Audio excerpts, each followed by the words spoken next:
So here are my top 10 ways to make yourself unhappy. Our natural state is peace and contentment. We inadvertently create our own unhappiness. Okay, let's jump right in. The first way we make ourselves unhappy, being right.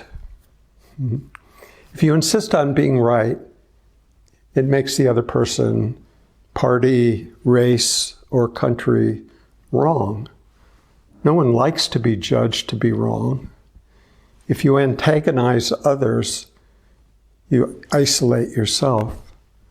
And loneliness is not all that much fun. Second way we make ourselves unhappy, needing to be understood.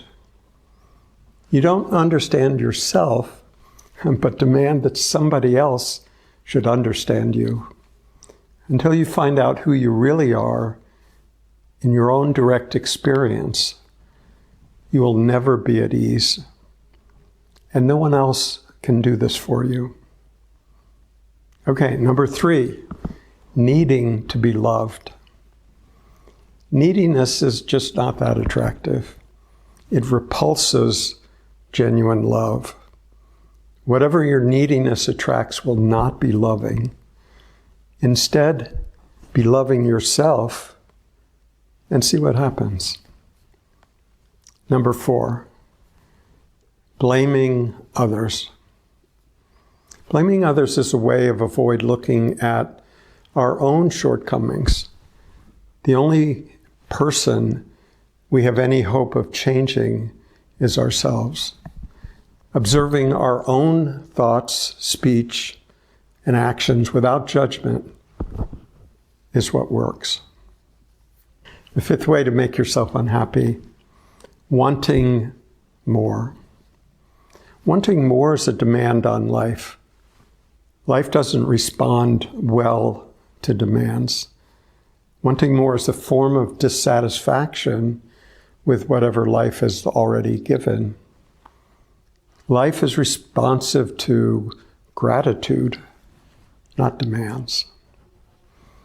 Number 6, I'll be happy when something happens. This is the promise that's never kept. Even if your goal is met, the elation won't last. You will be left wanting, imagining another better future goal, which denies the possibility of happiness now. And now is the only place where true happiness can happen. Number 7, wanting someone to be different than they are. The fact is that the other person is as they are. You wanting them to be different won't cause them to change, and may even make them dig in their heels.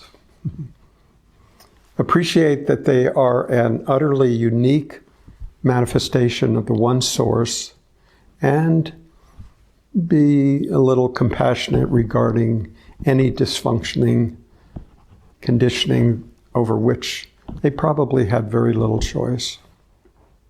The 8th way to make yourself unhappy is thinking something shouldn't have happened. If something happened, it happened. Thinking that it shouldn't have happened pits you against reality. You won't win that argument. Acknowledge what happened, learn what can be learned, of course, and move on. Number 9, trying to control. We all like being in control, but deep down we know that life is uncertain. Live fully and trust life to provide the necessary experiences for our growth. And number 10, seeking happiness. Happiness happens unexpectedly. You can't make it happen, especially when you're trying really hard to make it happen. Abiding happiness does not lie out there somewhere in the next adventure, sensation, idea, or relationship. You can only find it here and now. You'll never find it there and then. So these are my top 10 ways that we make ourselves unhappy. Recognize these and notice how they happen, and recognize that underneath our essential nature is contentment, is at peace, and enjoy that.